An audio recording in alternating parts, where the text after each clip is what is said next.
It's the Locked On Podcast Network, your team every day. NFL Sunday Ticket is now on YouTube and YouTube TV, which means that you can stay close to your team even if you don't live in their town. Like, maybe you're a Raven who married a Seahawk who got a job in the land of the Falcons. With NFL Sunday Ticket, you can watch your team's out-of-market Sunday afternoon games no matter where you live, because you shouldn't have to change teams even if you change towns. NFL Sunday Ticket, now on YouTube and YouTube TV. Go to youtube.com/presale to get $50 off. Terms and embargoes apply. Offer ends 9/19. No refund. Subscription auto renews. More important angles to cover on the latest edition of the Locked On Fantasy Hockey Podcast, and perhaps one of the angles you need to dominate to win your upcoming draft. Top overrated fantasy players that you might want to be avoiding or fading for your drafts. We're breaking it all down on today's episode. Let's get this money. You're Locked On Fantasy Hockey, your daily podcast on fantasy hockey. Part of the Locked On Podcast Network, your team every day.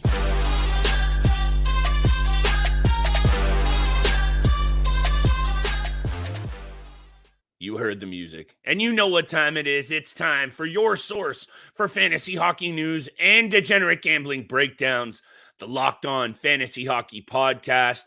Big time Thursday edition as we draw anticipatingly near to the puck drop on the upcoming season. That means fantasy draft season is here, and that means Steele and I are getting real serious.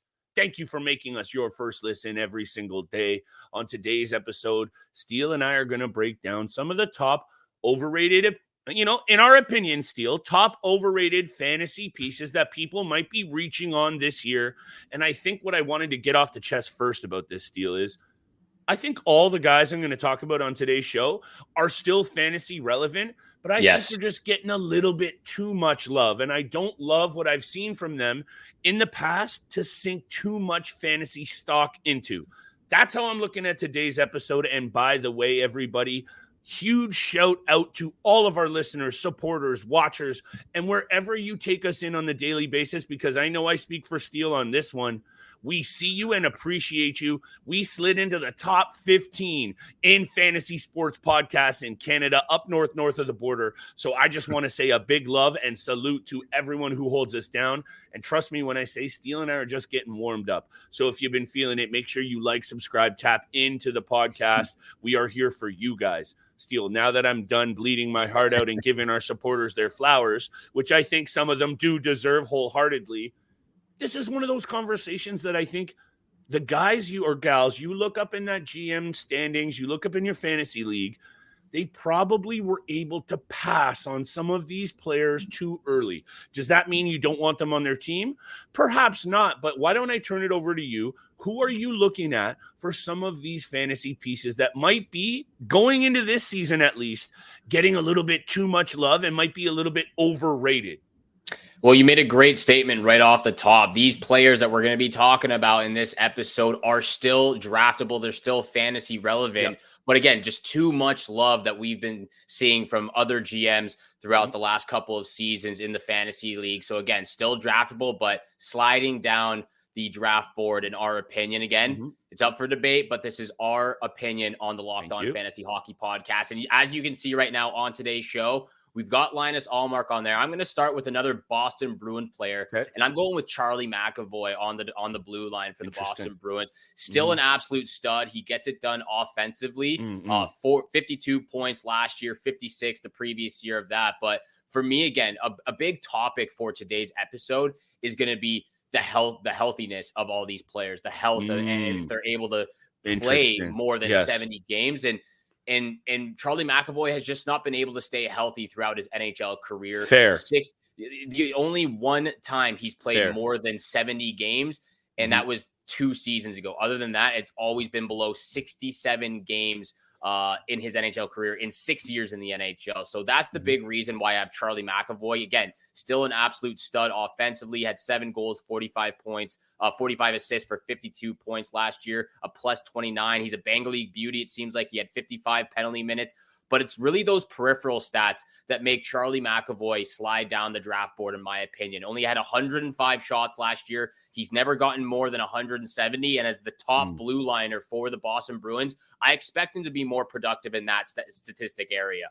He needs more shots on net, especially with the power play, the PP1 time. He gets second penalty kill time as well. The blocks were up 131, 84 hits, but because of those peripheral stats and how low they are compared to other top defensemen in the league, as well as other defensemen in the league, acquire or producing more points throughout the year, his fantasy value for me does slide down quite a bit just because of those, because a lot of those categorical leagues head to head, those peripheral stats really do matter. And I don't think a lot of people keep them near and dear to their heart like a lot of us do. And I'm one of those guys. I love the peripheral stats. I'm always looking at those peripheral stats when I'm drafting players. And that's why Charlie McAvoy is on the overrated list for me, because again, he's an absolute stud offensively, but I need to see more from him putting pucks on net. He's a small guy. He does hit a lot, but I need more physicality from him if he's going to be that top quarterback power play guy and the top blue line for the Boston Bruins. First of all, great point about some of us ignoring those peripheral categories and the values that they bring, because I've been a victim of that in the past. And I go out there and I start drafting players that in my mind on the ice, or just what I really like about their overall game, and I start stocking up on that. And maybe in overall points league, Steele, just straight up rotisserie style, I might be doing okay. But when it comes to head-to-head and it comes to categorical, you've got to make sure your team is balanced. And Charlie McAvoy, I think, might be on the list of Boston Bruins that overall slide this year because of what, and we've been wrong about this in the past, we're not going to go down this sad path, but I think it's natural to expect a little decrease in value from a whole bunch of these Boston Bruins. And I wasn't going to talk about Linus Ullmark right off the top, Steele, but why don't we talk about Linus Ullmark? Because he fits right into this mold, because I think it's only fair and natural to expect. I know Patrice Bergeron was an absolute stud. I know he was the captain and the leader on and off the ice, but it's not just about Patrice Bergeron. It's about also David Krejci. It's about losing that balance up the middle. It's also about the pieces that they brought in: Kevin Shattenkirk, Milan Lucic, James Van Riemsdyk. There's a lot of slow foot speed going on in this situation in Boston. And I know we like Morgan Geekie, but he's another big lad who can't really skate as well as the rest.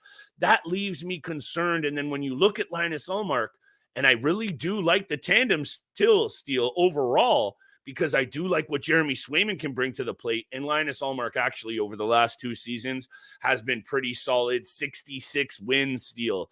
And I know a .938 save percentage last year in the Vezina Trophy can't be taken away from him. But I think the sample size and just how good it was makes me feel there's going to be a lot of GMs reaching for Linus Ullmark. That makes me think he's overrated. And I haven't seen, no one has ever seen him perform at this level. So then you factor in what's happening with the Bruins overall. And how about this? What we've said at length about the Atlantic Division and the Metro Division, that leaves me concerned about what the Bruins can do in the standings. And that means some of their major fantasy pieces that were absolute stars last year, aside from David Pastrnak, will naturally regress. I will say this one thing about Linus Ullmark, because I do think you're right. I think people are going to be reaching on him because of how successful he was last year. I think Jeremy Swayman's right there behind him as well, trying to take that crease from him. But the one thing about Linus Ullmark, he has been consistent throughout his NHL career. Only one season he's been below a 905 save, or been below a 906 save percentage, and that was back in the 2018-2019 season with the Buffalo Sabres. Other than that, he's always been above a 913, most consistently a 917. But last year at a 938 save percentage with a 1.89 goals against average, a very, very well-structured and well-coached team, by the way, from Jim Montgomery. So yeah, definitely over-excelled, over-exceeded last year with those statistics. And I don't think he's going to quite put those numbers up again. But Linus Ullmark has been a very consistent goaltender in this league so far. I will say this about some of those numbers, Steele, maybe a little bit glorified, because he was playing a lot of garbage time on a Buffalo Sabres team that was well out of it at some of the points of his career where he was playing. just a little caveat to throw out there, because what you're saying is so on point. I guess at the end of the day, for me, if I'm expecting Jeremy Swayman to push Linus Ullmark for the crease, I'm expecting the rest of the Atlantic and, of course, the Metro already beasting, and I expect the Boston Bruins to take a regression. I got to pay attention where I want to take, whereas other years, a Vezina Trophy winner from the year before is probably going to go in the top 5 or 6 goalies, whereas for me, Linus Ullmark isn't even in the top 10 this year. I'm fading him in the draft. I think he's overrated in terms of fantasy value. Maybe you're making a really nice point of maybe he's not overrated in terms of what he can actually bring on the ice, but we got to look at these situations. That's what matters. And what matters is we're going to come up with a couple of more of these overrated players that you want to be potentially fading or at least taking in the appropriate spot of your drafts. And we also got to be taking a look at our friends from Bird Dogs, because today's episode is brought to you by Bird Dogs. Steele and I have been rocking the Bird Dogs on and off the course all summer long. The stretch khaki shorts are designed to fit slimmer through the thigh and the leg, giving you a truly sculpted look. Bird Dog shorts do the exact things as Lululemon, but they fit way better, and they can be taken from anywhere you need. You're going to the clubhouse, you're hitting the course, maybe out for a few wobbly pops with the lads after on the pub scene. Bird Dogs uses that stink sweat wicking fabric that keeps you cool and dry all day long. Go to birddogs.com/LockedOnNHL. Enter promo code LockedOnNHL at checkout for a free Bird Dogs water bottle with your order. Stay hydrated, everybody. That's birddogs.com/LockedOnNHL for a free water bottle at checkout. You don't want to take your Bird Dogs off, we promise you. If you're a business owner, listen up. Your company could be mentioned right here. With the NHL season right around the corner, Locked On has a special locals-only NHL kickoff package. 2 local businesses, yes, only 2 local businesses can sponsor this podcast for the upcoming NHL season. Find out how you can get this exclusive sponsorship and hear your business on this podcast. Text the word advertising to 33777 or visit LockedOnPodcasts.com/advertising and let us know who you are. Our team will assist you to achieve advertising success with Locked On. Once again, text the word advertising to 33777 or visit LockedOnPodcasts.com/advertising. We look forward to hearing from you. And thank you so much for making the Locked On Fantasy Hockey Podcast your first listen every single day. We are a part of the Locked On Podcast Network, where you can find your favorite team from all 4 major sports leagues, including the NCAA, your team every single day. And Flip, it's quite funny that we've got players on this list from multiple teams on the same team. You had Linus Ullmark, I had Charlie McAvoy. Yes. We've got Brandon Montour on this list, but I also have someone from the Florida Panthers. It's another defenseman. And this one pains me to say, because I knew you were doing it. I think you know who I have here. It's Aaron Ekblad, and you were absolutely right last year when I drafted him in the 3rd round. Should not have drafted him that high. After the Matthew Tkachuk trade and the other talented forwards they have up front, Barkov, Sam Bennett, Sam Reinhart, Carter Verhaeghe now as well. I really expected him to come back after, a scary injury 2 seasons ago, as well as another scary injury last year as well. Yeah. And then he just didn't produce offensively what I expected him to do. His game has just been overall very inconsistent when you look at this overall stacks in all the categories. Just example, last year, he only missed 11 games, but he only had 38 points. He had 68 penalty minutes, and 216 shots, but the year prior to that, minus 14. But the year prior to that, he only had 180 shots in 61 games, and he had 57 points instead of 38. And his penalty minutes were also down to 26. So very inconsistent levels overall from Aaron Ekblad. You don't get consistency that you would like to see again from a defenseman who went 1st overall, I believe, in 2012, 2013 it was?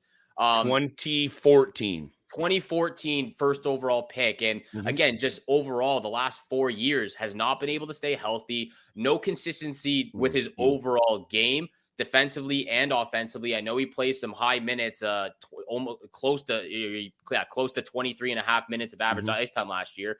But again, the main topic or the main ideology that we're going to be talking about on today's episode is the health concern of a lot of these guys. That's why we believe that they're going to be overrated, and Aaron Ekblad fits right into that category.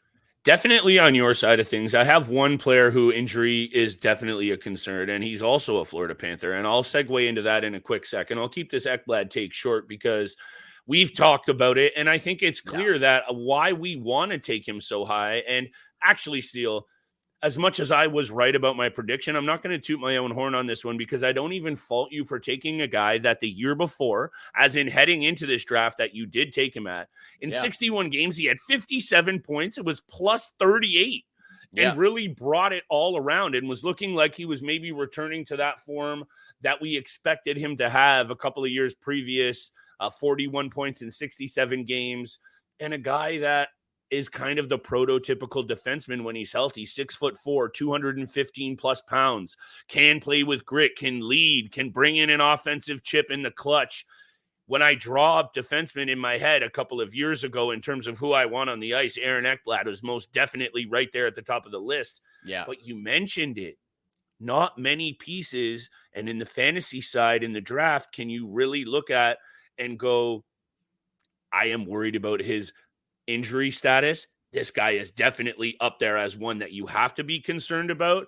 And let me slide right into Brandon Montour, because I know you and I both loved what Brandon Montour did on the ice last year. And also, after Matthew Tkachuk and Bobrovsky, Brandon Montour was probably the most important and pivotal reason that Florida Panthers team was able to go on the run that they did, because not only did he play with the offensive boost that they needed, he is a little bit of a tough customer.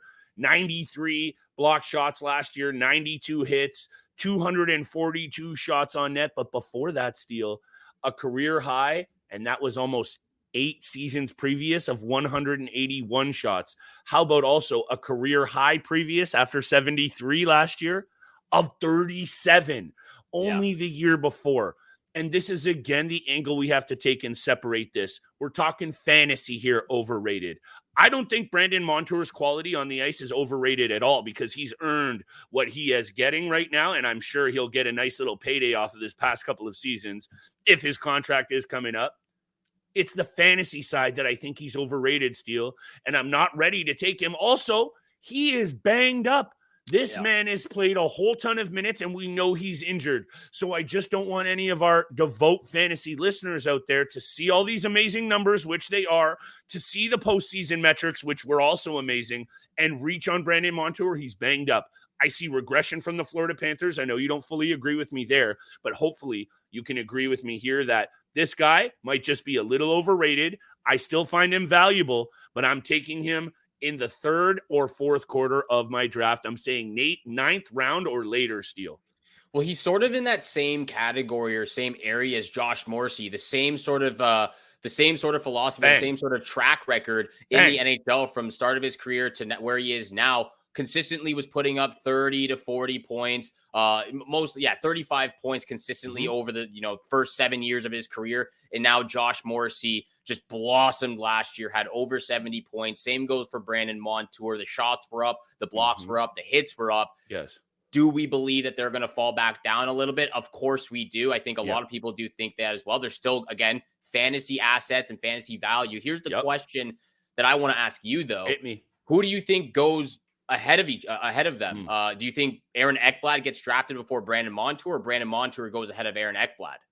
I think it's going to probably still be Montour ahead of Ekblad in a lot of situations. Okay. I do, because also let's remember this. So you're saying, but you just said Brandon Montour is going to go in the 9th round. So you think Ekblad's going to fall down to like the 10th or 11th? Actually, you know what, Steele? Thank you for clarifying. Because he is a bigger name, Ekblad will be going ahead of Montour, probably because of popularity. I just think my main concern with this, and thank you for asking a very good question, by the way, and put me on the hot seat, is the health of Montour.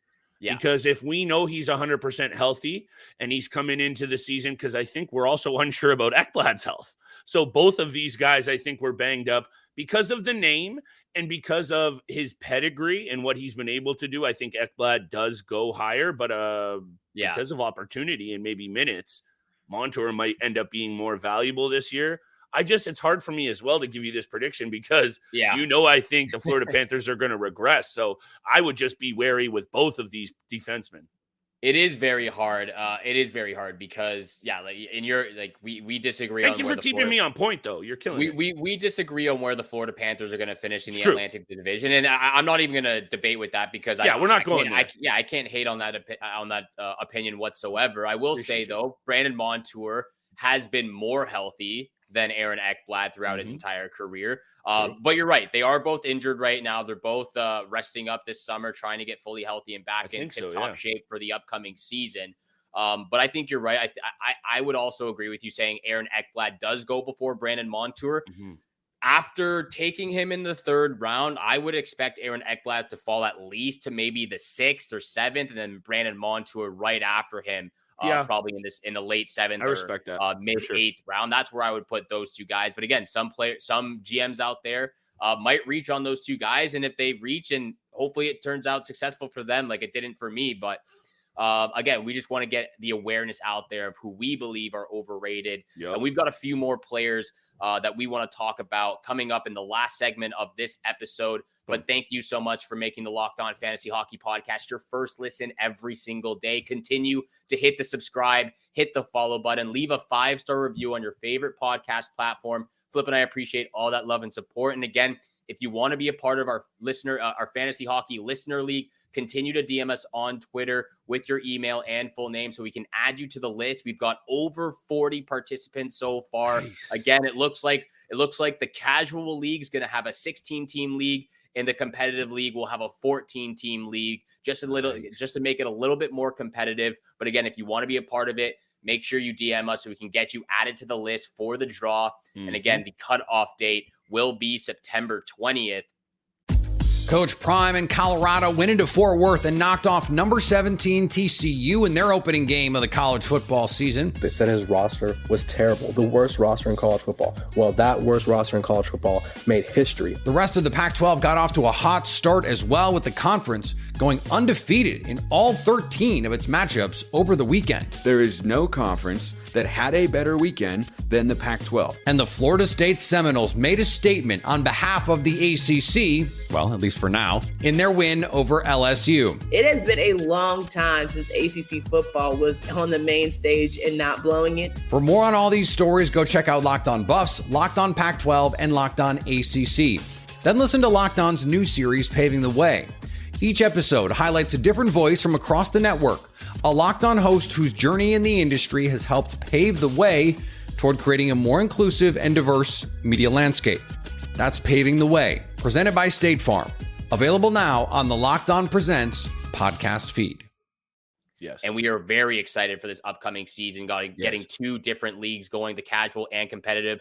Super excited about the league as well as the NHL season. Flip, with that being said, let's get into another player for the overrated fantasy players for this upcoming season. And you're absolutely going to hate this one. It's Jake Ottinger of the Dallas Stars.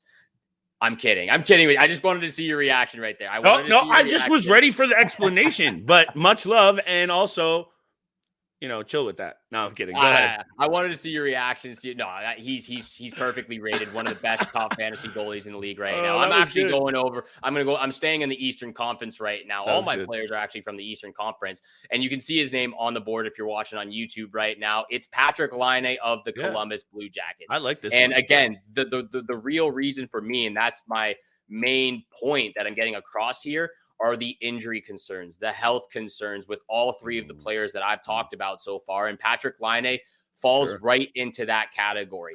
Has not been healthy for the last 5 years. He's gotten very fluky injuries, knee injury, elbow injury, just very inconsistent wrist injury. Like and the way that they happened as well. I can vividly remember the games that it happened. And I remember him just crashing into the boards and getting hit one time. And the elbow just tweaked a little bit, and he was gone for 3 weeks. He had an oblique injury, I believe it was, as well. So only played 55 games last year, 56 the year before that, and 45 the year before that. So very inconsistent. The health concerns major for him. He's not one of the best goal scorers in the league, as a lot of people think he is. Not like he was in the first 3 seasons of his NHL career, but he's only got over the last 4 years, he hasn't cracked over 30 goals, and that's because he hasn't been healthy. He's, when he's in the game, though, when he's playing, he's great. He had 52 points in 55 games. He had 56 points in 56 games the year before that. The 100%. Peripheral stats are debatable. He doesn't get blocks. He doesn't get hits. The shots are below 190. The power play points overall are not great. Only 16 power play points last year. Again, it's the inconsistency with his game and the injury concern for me that Patrik Laine has to be on this list, and you have to be aware of that. I know a lot of people probably are, and they probably will agree that he should be on this list. But again, I just want to throw it out there that the injury concern and the health concerns are a major problem with this player. What's interesting with what you're saying is I think you and I have mentioned a few times that we're intrigued with what's going on with the Columbus Blue Jackets. We are, overall. Yeah, of course. So that makes me want to kind of just, get burned so badly and still take Patrik Laine, because I think I reached very high for him last year in our listener league. Looking back, I think I took him maybe in the 5th or 6th round, and he started off like a house of fire.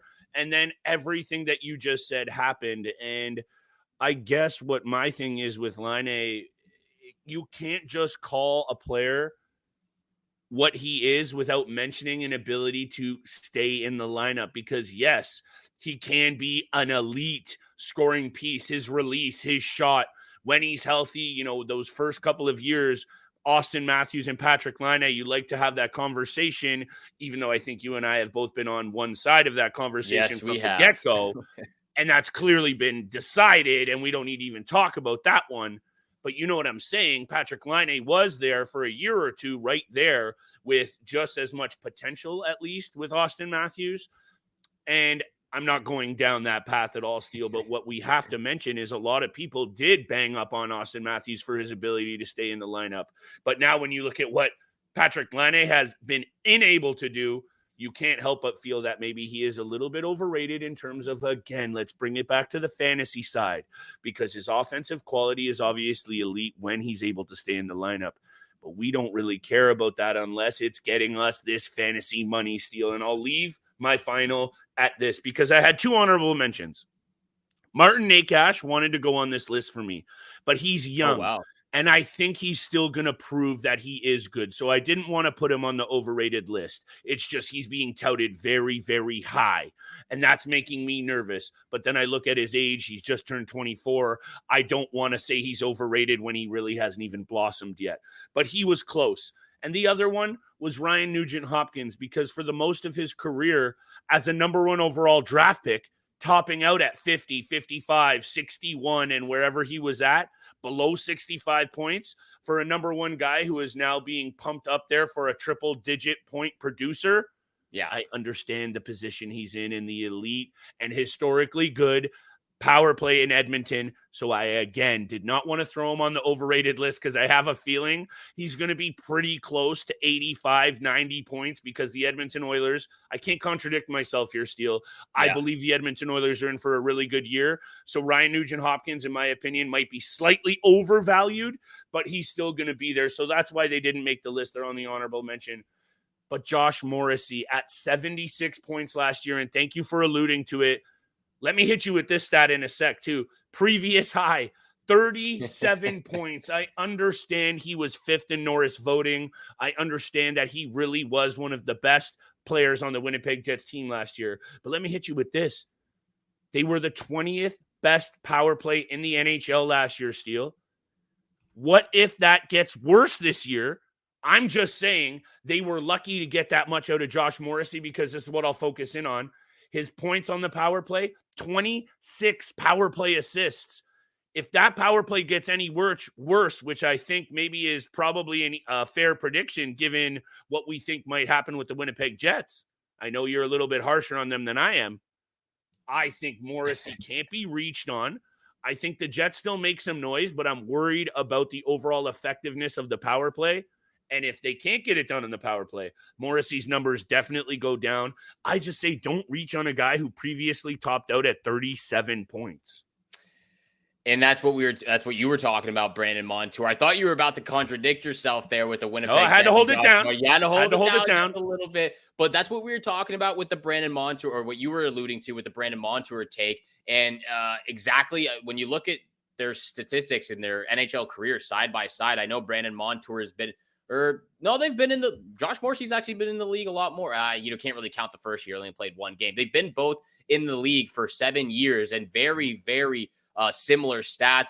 The first 6 years of their career, anywhere between 15 to 35 points, and then just absolutely skyrocketed this past season, both going over 73, both over 70 plus points this last year with their respective clubs. And then even the peripheral stats as well, 172 shots, 119 blocks, and 89 hits for Josh Morrissey. And same goes for Brandon Montour, 242 shots. And then the blocks and hits were just below 95. So again, very similar statistics between those two defensemen.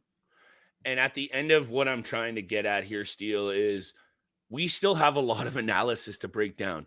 We have just broken into September. Training camps haven't even kicked off yet. Players are starting to show up in their respective cities. They're starting to hit the ice for casual workouts. And this is where you and I take our analysis and our dedication up a level. Shout out to my wife. Shout out to your partner for holding us down, because it's about to get real serious around here, Steele. And I think, honestly, I'm just so hyped for hockey. I want to bounce back from a poor showing in our listener league. I'm coming for you. You finished very nicely last year in our first showing. I'm just honestly ready for this puck to drop already, and we're still over a full month away, but it's coming close, and you see me with this Bills gear on. Football season is here tonight, baby. Tonight. It's here. We're ready. And hey, I absolutely believe in you that you're going to step up this next season in both the casual and competitive league. Again, very, very excited for that. Thank you so much for making the Locked On Fantasy Hockey Podcast your first listen every single day. Make sure you're tuning in Monday through Friday, 7 o'clock in the morning Eastern time is when you can find our episodes. And again, make sure you're subscribing, hit the follow button, and leave a 5-star review. We appreciate all that love you show us. Have a great day. Good luck with all your bets out there, and we shall see you back here again tomorrow. Peace.